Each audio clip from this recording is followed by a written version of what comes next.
अब बताइए इस टिश्यू का क्या करना चाहिए? इसे ऑनलाइन बेच दूं क्या? 1000-2000 रुपए तो मुझे भी मिल ही जाने चाहिए। मेसी का टिश्यू तो 8 करोड़ रुपए में बिका था। अब तो आप सच में सोच रहे होंगे कि ना इस लड़की का दिमाग एकदम चल गया है। अब जरा ये कहानी तो सुनिए। पिछले साल अगस्त में कुछ ऑनलाइन वेबसाइट्स पर एक टिश्यू पेपर का टुकड़ा बेचा जा रहा था। कीमत जानते हैं कितनी थी?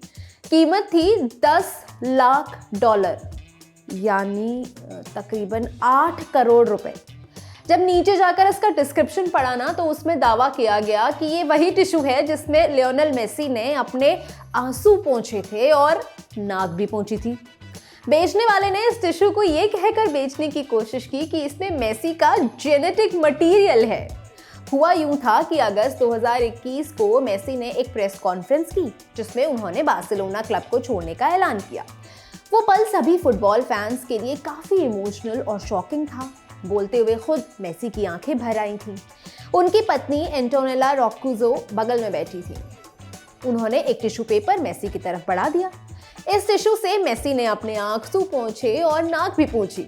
उस वक्त मेसी को अंदाजा भी नहीं होगा कि उस टिश्यू पेपर की बोली करोड़ों रुपए में लगेगी। मीडिया रिपोर्ट्स में कहा गया कि किसी शाणे ने उस टिश्यू पेपर को संभाल कर रख लिया और बाद में उसको मोनेटाइज करने लगा, यानी कि उसको बेचकर पैसा बनाने लगा। इंडियन एक्सप्रेस की एक रिपोर्ट में बताया गया कि उस वक्त एड के जो स्क्रीनशॉट्स थे वो खूब वायरल भी हुए थे। जो व्यक्ति इस टिश्यू पेपर को इतनी महंगी कीमत पर बेच रहा था उसने इसको जस्टिफाई करने के लिए जो तर्क दिया वो भी एकदम कमाल का था। सुनिए जरा। उस व्यक्ति का कहना था कि इस बेशकीमती टिश्यू में मेसी का जेनेटिक मटेरियल है। अब समझ लीजिए कि नाक से निकलने वाला पदार्थ कितना महंगा बेचा जा सकता था। बेचने वाले ने कहा खरीदारों को पैसों के बदले में मेसी के जीन्स मिलेंगे। भविष्य में इस जीन से मेसी का क्लोन भी बनाया जा सकता है। जब हमारे पास ऐसा करने के लिए सटीक विज्ञान और तकनीक होगी तब कई लोगों को शक हुआ था कि टिश्यू असली है भी या नहीं। कुछ रिपोर्ट्स में तो ये तक कहा गया कि उस आंसू वाले टिश्यू पेपर की कई कॉपीज भी बेची जा रही थी। हालांकि अब तक इस बात की कोई जानकारी नहीं है कि किसी फैन ने वो टिश्यू खरीदा था या नहीं। टिश्यू और मेसी का कनेक्शन ना वैसे काफी पुराना है। 13 साल की उम्र में मेसी ने जब अपने करियर की शुरुआत की थी तो उन्होंने कॉन्ट्रैक्ट भी एक टिश्यू पेपर पर साइन किया था। ये दावा उस शख्स का है जिसने बार्सिलोना के लिए लियोनेल मेसी के टैलेंट को पहचाना था। उनका नाम है कार्ल रेक्सेच, जो उस वक्त बार्सिलोना में काम करते थे। वो 1966 से लेकर 1981 तक खुद भी बार्सिलोना के लिए खेल चुके हैं। सितंबर 2020 में मेसी क्लब के साथ एक ट्रायल खेलने पहुंचे थे।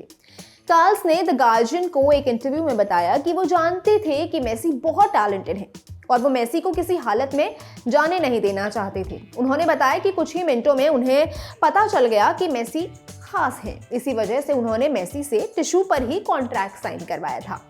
आप समझ लीजिए कि अगर किसी को वो टिश्यू पेपर मिल जाए जिस पर मेसी ने अपना पहला कॉन्ट्रैक्ट लिखा था तो उसे ही नहीं उसकी 7 पुश्तों को काम करने की जरूरत नहीं पड़ेगी। है ना कमाल की बात। मैं हूं गरिमा, कैमरे के पीछे है जतिन और आप देख रहे हैं द लल्लन टॉक।